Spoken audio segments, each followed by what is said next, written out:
Definitely এটা অনেক গুরুত্বপূর্ণ, কারণ দেখেন আগে যখন ন্যাশনাল টিম খেলতো হয়তো সাথে এই টিমটা খেলতো, ইমাজিন টিম, এইচপি টিম, তো এখন 4-5টা টিম একসাথে খেলতেছে, তার মানে আমাদের পাইপলাইন অনেক স্ট্রং আছে বোঝা যাচ্ছে। আমরা দেখেন ওয়ার্ল্ডের 4-5টা জায়গায় আমরা খেলতেছি, তো এটা আমাদের জন্য ডেফিনেটলি খুবই ভালো সাইন। দক্ষিণ আফ্রিকা যাচ্ছেন, ওইখানে আসলে সিরিজও আছে বাংলাদেশের সামনে, তো অবশ্যই জাতীয় দলে ফেরারও তো একটা বড় একটা সুযোগ অবশ্যই বলা যায়।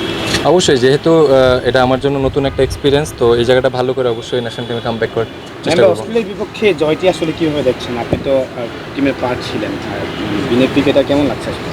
না, অবশ্যই এই ধরনের ম্যাচ জিতলে আমরা অনেক ইন্সপায়ারিং হই, আর এটা আমাদের জন্য অনেক বড় একটা অ্যাচিভমেন্ট। তো অবশ্যই অ্যাজ এ ক্রিকেটার এটা আমাদের জন্য অনেক ভালো সাইন। হ্যাঁ ভাই, যেহেতু নেক্সট ওয়ার্ল্ড কাপটা সাউথ আফ্রিকাতেই হবে, সেখানে আপনি খেলতে যাচ্ছেন, মানে এটা একটা এক্সট্রা মোটিভেশন হিসেবে কাজ করছে, কিন্তু ওখানে পারফর্ম করলে জাতীয় দলে আবার ফেরার রাস্তাটা মানে সহজ হয়ে যাবে। না, টু বি অনেস্ট এত লম্বা চিন্তা করতেছি না, জাস্ট এই সিরিজটা খেলতে যাচ্ছি, জাস্ট এনজয় করে এই সিরিজটা যেন ভালো খেলতে পারি, জিততে পারি, এই সিরিজটাতে কনসেন্ট্রেশন আছে। এই সিরিজে কোনো পার্সোনাল গোল আছে কিনা আপনার, বা এখানে টার্গেট একটা এরকম? আচ্ছা, পার্সোনাল গোলটা এখন রিভিল করতে চাচ্ছি না, যেহেতু নিজের মতন করে প্ল্যান করছি, আলটিমেট টিমটা জেতানোটাই হচ্ছে সবচেয়ে বড় গোল।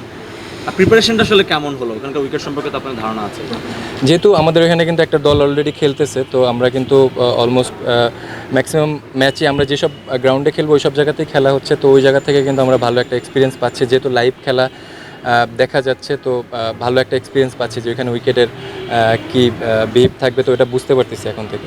আর ন্যাশনাল টিমে কাউকে কংগ্রাচুলেট করেছেন কিনা অস্ট্রেলিয়া এখন যারা আছে? অলমোস্ট ম্যাক্সিমাম সবারই কংগ্রেচুলেশন দেওয়া হয়েছে, মানে বাদ যায় নাকি।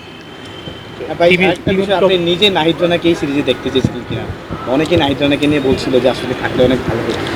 ডেফিনেটলি ওর মতন বলার আমাদের টিমে থাকলে আমাদের টিমের জন্য অনেক বড় অ্যাডভান্টেজ, যেহেতু যারা ছিল অ্যাভেলেবেল ওরা ওদের বেস দিয়ে জিততে পারছে, এটাই ভালো জিনিস যে আমাদের পাইপলাইন ন্যাশনাল টিমে যারা আছে ওরা ভালো করতেছে।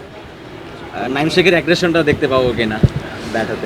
ফার্স্ট অফ অল এখানে দুইটা হলো 4 ডে ম্যাচ, দেন হচ্ছে 1 ডে ম্যাচ, তো চেষ্টা থাকবে সিচুয়েশন অনুযায়ী খেলার, যেভাবে করে এতদিন প্রিপারেশন নিচ্ছি ওইটার জন্য প্রপার ডেলিভার করতে পারি, এটাই ফোকাস থাকবে। টিমের অবস্থাটা একটু লাস্ট করবেন, লাস্ট করছেন।